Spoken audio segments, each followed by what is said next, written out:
Well, hello everyone, it's Rita Nurmaliza and welcome back to my channel.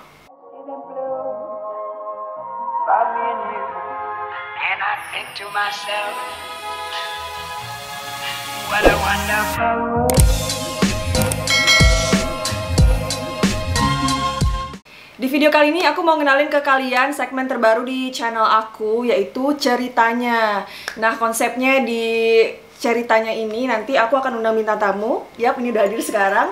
Nanti kita ngobrol-ngobrol sesuai dengan namanya, yaitu ceritanya. Jadi konsepnya kita akan cerita-cerita sambil tanya-tanya. Nah, sekarang ada... Halo kakak. Halo. Apa kabarnya? Baik, sehat. Alhamdulillah sampai sekarang tetap sehat. Puasa kan? Puasa, alhamdulillah puasa. Dandannya udah 2 jam loh teman-teman. Ya, makasih. Di sini aku di make upin oleh teman aku sendiri, by gitu. Hermansa. Makasih Hermansa make upnya, aku suka banget loh. Sekalian promosi nih ya. Iya, nggak apa-apa sih. Kakak, nama aslinya siapa kak? Nama asli aku Ganti Gumalia. Ganti Gumalia. Iya, Oh, oke. Nama asli aku itu. Nama panggungnya nih, Nama panggilan nama sehari Mak Tia. di Oh, sini. Mak Tia. Oke. Jadi kakak asalnya dari? Aku asalnya dari Palembang, dari desa Tempira, Kecamatan Talang Ubi, Kabupaten Muara Enim. Kok bisa terdampar di Pekanbaru? Terdampar ya itulah mencari kehidupan ibaratnya, bekerja lah ibarat di sini. Pekerjaan ya masih kerja sama orang. Sampai sekarang? Sampai sekarang. Sejak kapan tuh tinggal di Pekanbaru? Sejak tinggal di Pekanbaru udah hampir 10 tahun. Udah hampir 10 tahun 10 ya? tahun ya. Oke. Kerjanya di mana kakak? Kerjanya aku tempat tinggal kerja maksudnya. Kerjanya Pekerjaannya apa? Iya. Oh, pekerjaan aku kerja di salon. Oh, oke. Sebagai hairdresser berarti ya? Ya, Hairstylist. hairstylist, ya semuanya melengkapi. Makeup semuanya. juga? Makeup Oh, dikit-dikit oke. bisa, tapi belum semampu kayak yang memakeup-in aku ini. Ya, kayak Hermansa. Oh kayak gitu, ya. oke.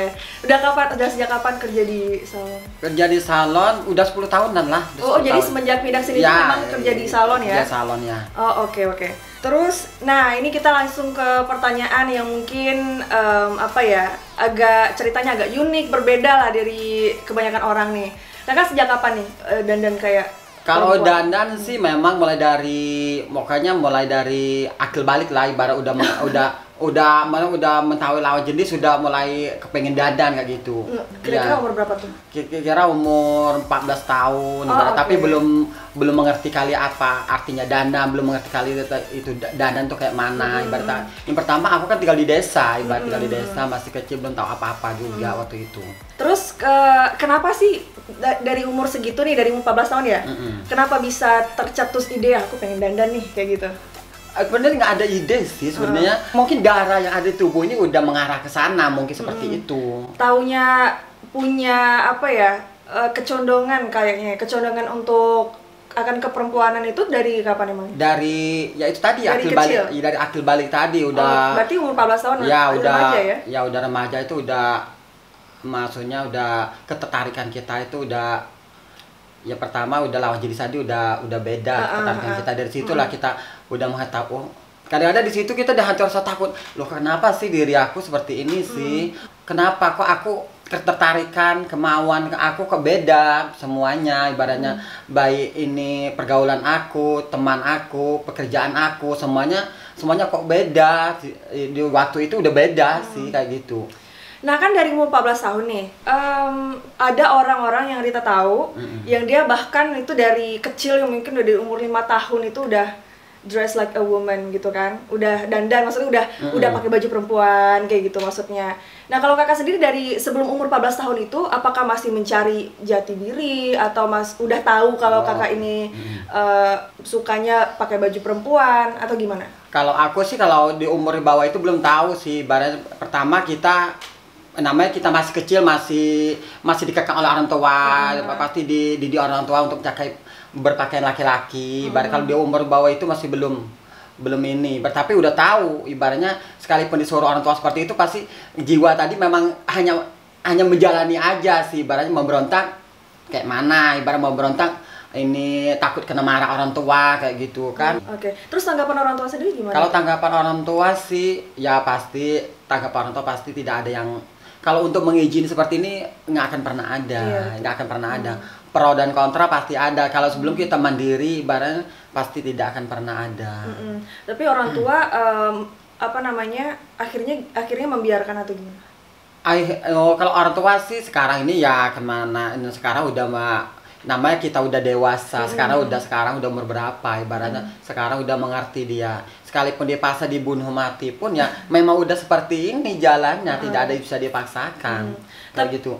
Tapi orang tua mereka tanggapannya itu lebih ke arah misalnya menasihati atau mereka menentang keras nih gitu.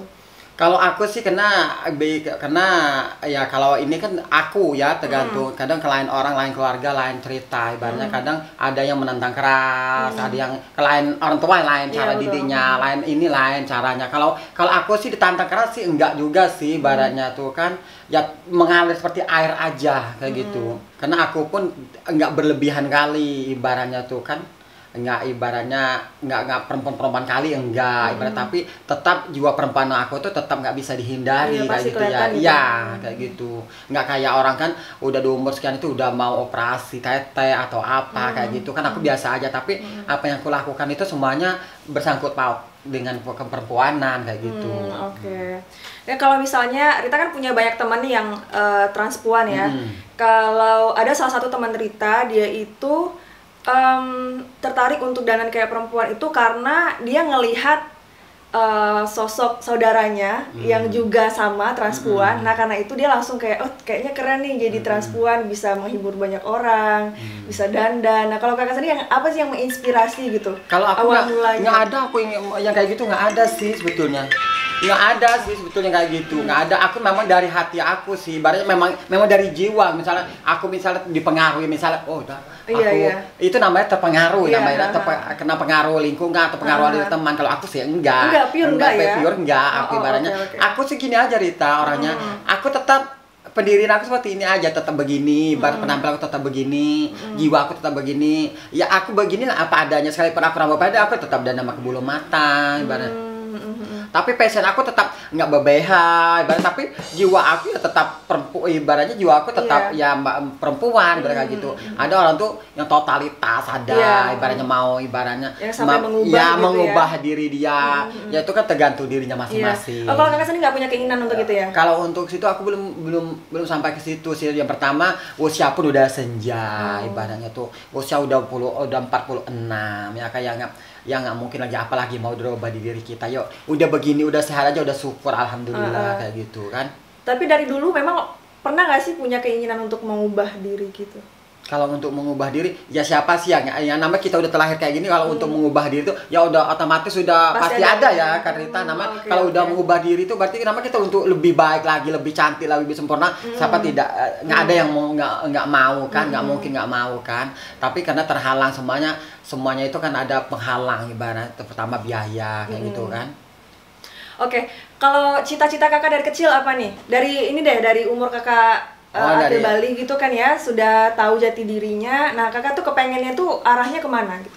Kalau dulu kan dari kecil-kecil nama jujur aja namanya kehidupan aku kan, namanya orang nggak mampu kan ibaratnya. Sekolah aja tuh teman-teman SD aku ibaratnya. Jadi untuk bercita-cita itu kayaknya ada sih cita-cita, tapi kena keterbatasan ekonomi kita, cita-cita tuh hanya di angan aja ibaratnya. Sekalipun kita aku ingin cita-cita ini, sekalipun itu aja ingin ibaratnya sampai sekarang pun nggak akan bisa terjadi juga ibaratnya. Namanya karena kehidupan kita, ekonomi kita tidak mampu ibarat kayak gitu. Emang apa tuh kak? Aku cuman anak petani, ibarat anak petani karet, ibarat ibu aku petani, aku petani, ibarat teman-teman SD juga aku sekolah. Oh I see, oke. Pernah nggak sih kakak tuh menyadari kalau ini tuh sebenarnya salah nih gitu? Pernah nggak sih kayak gitu? Aku menyadari aku nggak salah sih, nggak ada. Aku merasa aku nggak pernah ada salah dengan siapapun, dengan Tuhan, dengan orang tua, dengan siapa aku nggak ada salah. Karena inilah diri aku. Kenapa sih aku menyalahkan si A dan si B? Yang otomatis disalahkan, nggak ada yang disalahkan. Memang udah begini, ngapa kita menyalahkan si A atau si B? Ya ini kita jalani aja. Apa yang terjadi ibaratnya. Yang penting kita berbuat baik sesama kita. Ya udah, hidup ini kan kita harus berbuat baik siapapun itu. Sekalipun itu bilang orang, ya kita ini ibaratnya dibilang orang nih cacat, ibarat kami ini cacat permanen yang susah untuk dirubah, untuk dibilang orang stres, biar ada yang bilang, oh ini kamu ini harus berobat begini. Sebetulnya inilah yang aku yang aku takutkan. Banyak orang bilang, oh kalian ini yang berdosa, yang begini. Aku sih nggak menganggap itu. Yang penting aku menjalani hidup aja yang baik, udah kayak gitu aja. Dan tidak pernah jahat sama orang lain gitu ya. Satu sama orang lain udah gitu aja. Kalau diskriminasi dari lingkungan tempat tinggal atau lingkungan tempat tinggal ada nggak sih? Kalau kayak gitu sih di mana aja kita berada, orang seperti kita, seperti kami ini pasti ada itu, pasti ada dimanapun berada kita berada itu pasti ada sih. Sudah tergantung kita menyikapinya, tergantung kita pandai bagaimana kita adaptasi di lingkungan itu. Kalau kita tidak pandai adaptasi, tidak bisa menyesuaikan diri kita dengan lingkungan itu, ya otomatis di mana aja kita berada nggak akan bisa diterima di lingkungan itu. Oke, kalau tanggapan kakak sendiri gimana? Kalau misalnya ada yang diskriminasi kaum transpuan nih gitu, tanggapan kakak sendiri pribadi gimana menanggapi? Aku menanggapinya melihat dari kondisi ini letak masalahnya dulu sih sebetulnya letak masalah. Kalau letak masalahnya memang transpuannya yang bermasalah, aku tidak bisa memenangkan transpuannya itu ibaratnya. Tapi kalau memang letak masalahnya memang transpuannya memang diskriminasi tadi, ya tetaplah kita ibaratnya tetap menyesali ibaratnya tanggapan mereka. Sebetulnya orang seperti kami ini sebetulnya bukan untuk dihindari, dijauhi. Sebenarnya kita ini bermasyarakat sih. Sebenarnya hidup itu tidak ada masalah sih. Kalau kita saling menghargai, saling mencintai, saling mendukung. Ya saling mendukung satu sama lain sebetulnya. Kalau kita melihat sisi jeleknya manusia, nggak akan sempurnanya manusia. Ya, semua punya kekurangan. Iya, semuanya punya kekurangannya. Seperti itu. Kalau stigma masyarakat Pekanbaru nih gitu kan pasti kakak ngerasa ada bedanya dong dari Palembang ke Pekanbaru. Nah, kalau stigma masyarakat Pekanbaru terhadap kaum transpuan itu kayak gimana? Apakah mereka menerima? Apakah mereka biasa aja? Kalau aku sih karena itu tadi aku bilang kalau stigma dari masyarakat tuh ada di mana aja ada sih Kak sebetulnya. Kalau aku sih stigma itu jarang juga aku temukan karena aku ya inilah aku ibarat itu kan, karena aku pun nggak berlebihan. Ibaratnya kalau aku mau ke tempat orang misalnya ramai, ya aku lihat kondisi pakaian kayak mana kayak gitu. Jadi kita jarang lah ibarat dapat kayak itu. Tapi orang di tempat-tempat lain, tempat pemangkalan atau apa itu ya pasti banyak, pasti ibaratnya dapat ini yang dibilang Rita tadi. Oke. Nah, kakak ini ternyata sudah menikah ya? Udah. Iya tuh teman-teman dia udah nikah dan katanya punya 4 anak ya? Ya teman-teman aku udah punya nikah, udah nikah. Sekarang masih utuh, alhamdulillah rumah tangga aku masih utuh. Di sini saya ingin bercerita yaitulah tentang kehidupan saya. Ya, saya pun sebetulnya banyak Rita yang ingin aku jelaskan di sini sebetulnya. Banyak teman-teman kadang-kadang kok bisa Kak ini Tia kata orang kok kamu bisa menikah? Kenapa? Sebenarnya kalau aku ceritakan di sini panjang sih sebetulnya. Karena keluarga sih yang pertama dorongan orang tua. Karena di saat aku umur 18 tahun orang tua aku janda. Nah, jadi orang tua aku janda. Ini di rumah kakek aku itu udah 4 keturunan. Udah 4 keturunan dari kakek aku, nenek aku, moyang aku itu tidak pernah ada laki-laki di rumah itu. Nah, jadi pas ibu aku ada laki-laki aku.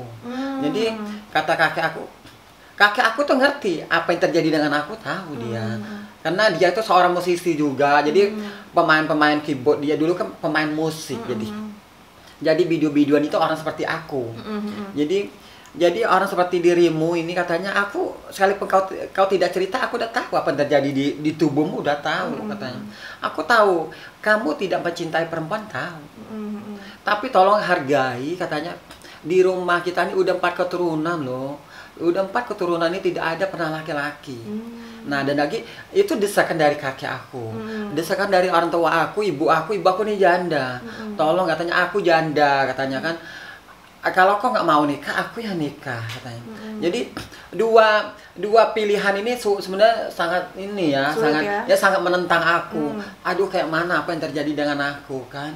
Jadi aku coba ibaratnya.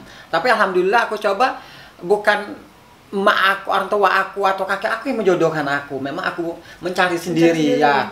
Dengan mencari sendiri, aku bercerita langsung sama calon istri aku. Ya inilah aku, beginilah aku. Aku tidak, karena aku tak jujur aja, aku tidak pernah menutupi apa yang terjadi dengan aku. Itu ibaratnya, ya inilah aku. Ibaratnya tidak mungkin aku menyatakan bahwa aku lagi begini dengan ini kan. Ibaratnya nggak mungkin kita ceritakan seperti itu. Yang jelas dia tahu aku seperti ini, keperempuanan kayak gitu. Dan dia menerima ya? Ya alhamdulillah menerima sampai sekarang. Pernah aku cerai sih di dalam rumah tangga aku, pernah cerai juga. Punya anak 3, aku cerai.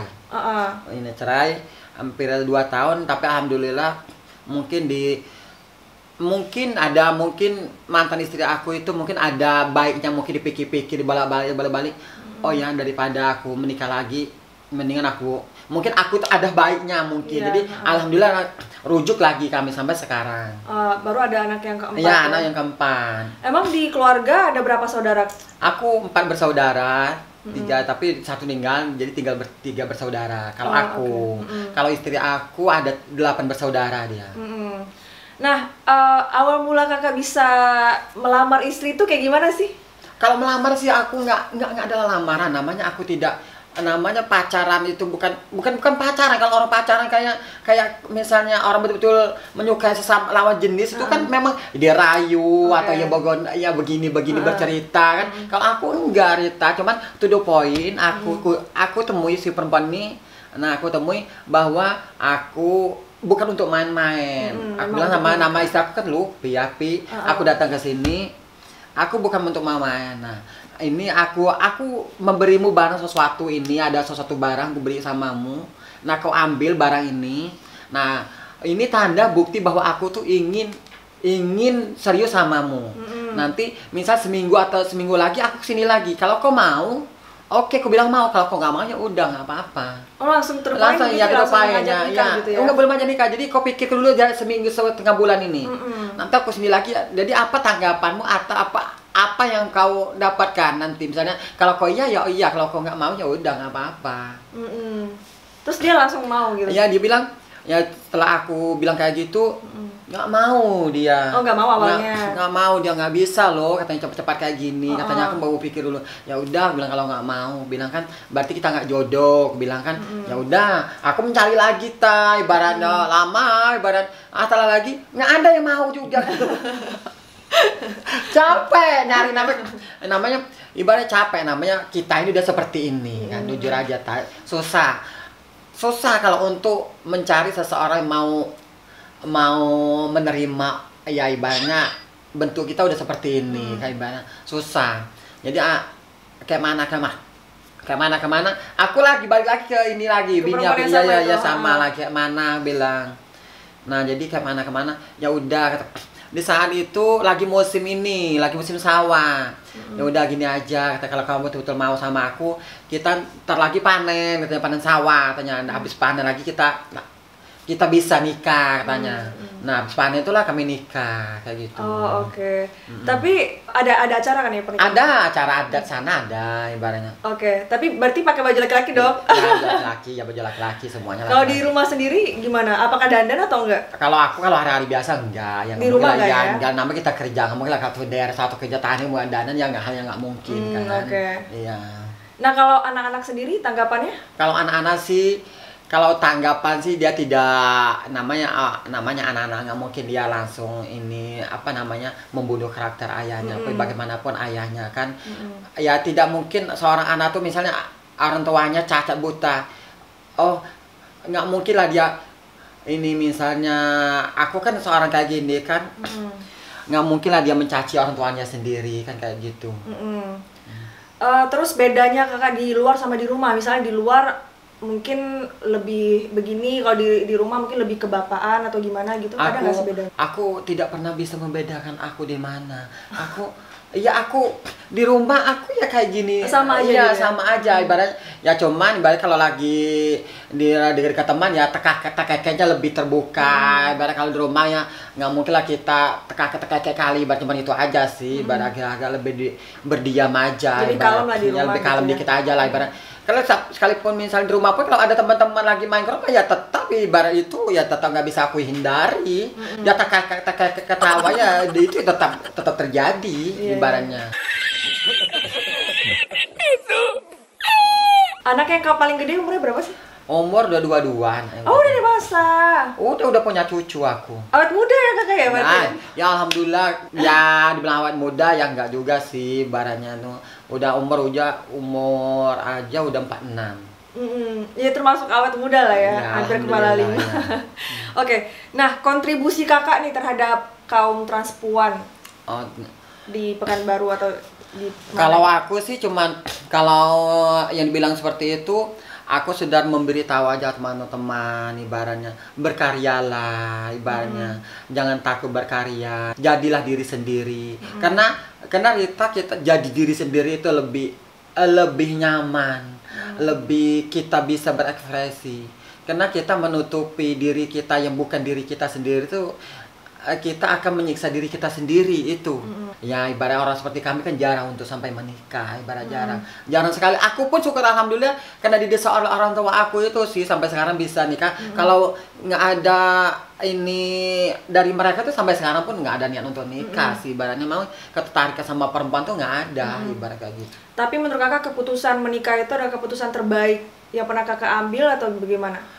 Yang di saat itu memang yang terbaik karena ya kenapa aku bilang terbaik karena yang pertama aku ingin menyelamatkan orang tua aku, keluarga aku, kakek aku, membahagiakan di saat itu kan kakek aku, orang tua aku sih, ibarat kayak gitu. Kalau kakek aku tuh tidak akan pernah menyangka dia nggak mau, pokoknya kau status saja katanya. Udah berarti di rumah ini pernah ada yang nikah laki-laki katanya. Karena dia tahu persis loh orang seperti kami ini nggak akan pernah selamat dalam berumah tangga, jarang sekali sampai selamat kali jarang. Tapi kakak bisa bertahan sampai sekarang itu luar biasa ya. Luar biasa sekali sih. Yang pertama aku mau ucapkan terima kasih sama istri aku ibaratnya yang bisa bertahan, bisa bertahan menerima aku. Apa ini adanya. bukannya hal yang mudah ini. Pasti guncangan sama tetangga, sama sahabat dia, sama siapapun pasti pastilah adalah CPN dari kok suami begini itu pasti udah ada. Tapi dia mungkin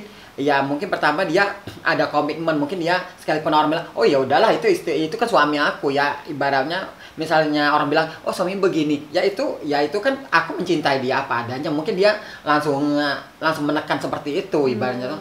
Nah, pesan-pesan yang ingin disampaikan pada banyak orang mengenai kaum transpuan. Hidup ini loh kita tidak pernah ada masalah.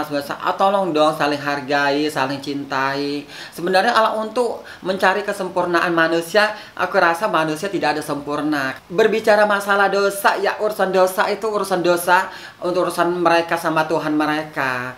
Jadi untuk orang seperti kami ini bukan paksaan, bukan ada tujuan loh. Aku laki-laki loh, tujuan aku ingin jadi perempuan, tujuan aku ingin menjadi begini, tidak ada tujuan. Semuanya secara spontanitas ibaratnya kayak gitu, nggak ada. Oh, udah aku tujuan aku lahir laki-laki, aku awalnya laki-laki, aku tujuannya begini, nggak ada sebetulnya. Jadi pesannya itu ya, saling menghargai. Saling menghargai. Yang penting kita nggak jahat sama orang lain gitu ya. Nah, kalau pesan-pesan kakak untuk kaum transpuan sendiri? Ya kalau untuk kaum transpuan sendiri ya itu tadi, belajarlah, jangan takut ini berkarya, jadilah diri sendiri. Sekalipun kita dihina, diapain ya kita tetap maju terus. Jangan melakukan hal-hal yang mengundang orang-orang menjadi membenci kita. Ibarat berjalanlah seperti apa adanya, seperti itu. Yang penting positif. Ya positif aja ya kayak gitu. Nah oke, kayaknya pertanyaan udah itu aja nih. Dari kakak sendiri ada yang mau menambahkan? Kalau menambahkan, ya nggak ada lagi sih. Cuma itu semuanya udah aku ceritakan semua dari pertama aku udah mau nikah, mau apa udah aku ceritakan semua. Sekarang udah punya anak, punya cucu. Ibarat itu kan dibilang orang, aduh tobatlah begini. Udah punya cucu loh udah punya cucu. Ini udah berarti udah berumur lah ibarat itu kan. Kayak mana? Susah ibaratnya, tetap seperti ya tetap begini. Aku mau ngadu ke siapa? Apa yang harus aku lakukan? Ya nggak bisa. Kayak mana? Kata orang itu gila, bisa diobati. Ya alhamdulillah kalau memang ada obatnya ya aku beli berapa juta pun aku mau beli. Ibarat kalau bisa sembuh. Kayak seperti pil atau apa ibaratnya bisa menyembuhkan, ya aku berani aja beli berapa aja aku usahakan ibaratnya. Sampai sekarang pun di mana aja pun kalau untuk mengobati orang seperti kami ini ya belum ada sih. Sekalipun dia pasar kayak manapun, ya memang jiwa seperti ini tetap seperti ini. Nah teman-teman, itu dia cerita dari Kakak Tia. Terima kasih banyak udah sharing ke teman-teman YouTube aku. Semoga kita semua bisa mengambil pelajarannya, dan juga poinnya adalah kita tidak boleh menganggap remeh seseorang, karena kita nggak pernah tahu apa yang orang itu alami, apa yang orang itu pernah rasakan. Kita nggak pernah tahu ya. Semua orang kan pasti berbeda, tapi perbedaan itu yang membuat kita menjadi orang yang unik, spesial, dan berbeda dari orang lain gitu. Yang penting kita harus saling menghargai, saling mendukung. Yang penting kita tidak jahat sama orang lain ya. Kita tetap jadi diri sendiri, terus berbuat baik terhadap sesama, tidak merugikan siapa-siapa. That's it, enough. Tugas kita sebagai manusia adalah saling menghargai. Mau itu menghakimi, itu adalah tugas dari Allah Subhanahu wa Ta'ala. Kalau misalnya kita sayang sama orangnya, tegurlah dengan bahasa yang baik, yang sopan, yang bisa diterima, biar orang yang ditegur itu lebih menerima begitu ya. Jangan sampai kita judge, oh lu tuh salah, lu tuh dosa, nggak boleh kayak gitu. Nah, dari aku sendiri sih banyak banget transpuan yang menurut aku sangat menjadi sosok yang inspirasional. Contohnya ada Angela Morley, terus ada Jess Jennings. Mereka adalah aktivis dan juga pokoknya orang-orang transpuan yang sangat menginspirasi dunia. Oke, itu dia untuk video kali ini. Thank you so much for watching. Jangan lupa di subscribe, di like, share, dan juga komen di bawah bagaimana pendapat kalian. Thank you so much for watching. I love you all and I'll see you in my next video. Bye! Bye-bye!